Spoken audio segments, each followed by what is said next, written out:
பேசணுமா? பேசுங்க. என் பெயர் ஜெயந்தி ராதாகிருஷ்ணன். நான் திருச்சி திருப்புராய்த்துறை சேர்ந்தவர். என் கை தோள்பட்டை முட்டு 1.5 வருஷமாய் கொஞ்சம் கீழே இறங்கி விட்டது.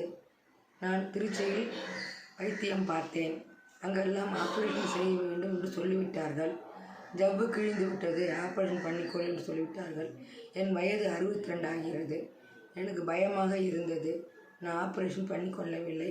எனக்கு ஏற்கனவே தைராய்டு, கொலஸ்ட்ராலு, சுகர் நார்மலாக இருக்கிறது. முட்டி வலி இருக்கிறது.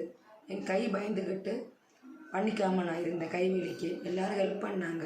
என் வேலையை நான் செய்து கொள்ள முடியலையேன்னு நான் ரொம்ப வருத்தமாக இருந்தேன். இறந்து போயிடலாமான்னு கூட கவலையாக நான் இருந்தேன். ஆனால் சாரோட பேர் கேள்விப்பட்டு சார் ட்ரீட்மெண்ட்டுக்காக நான் வந்தேன். இன்ஜெக்ஷன் போட்டு 15 நாளில் நான் இந்த பக்கம் ரைட் சைடு திரும்பி படுத்தேன். நல்லா இருக்குது எனக்கு. அதனால் நெக்ஸ்ட் டைம் இன்ஜெக்ஷன் 2வது தடவை வந்து போட்டிருக்கேன். அடுத்தாப்பில் முட்டி வலிக்கும் நான் பார்த்துக்கிறதா இருக்கேன் 2 months கழித்து. அதனால் எல்லோரும் பயப்படாமல் வந்து வைத்தியம் பார்த்துக்கங்க. ரொம்ப நன்றி.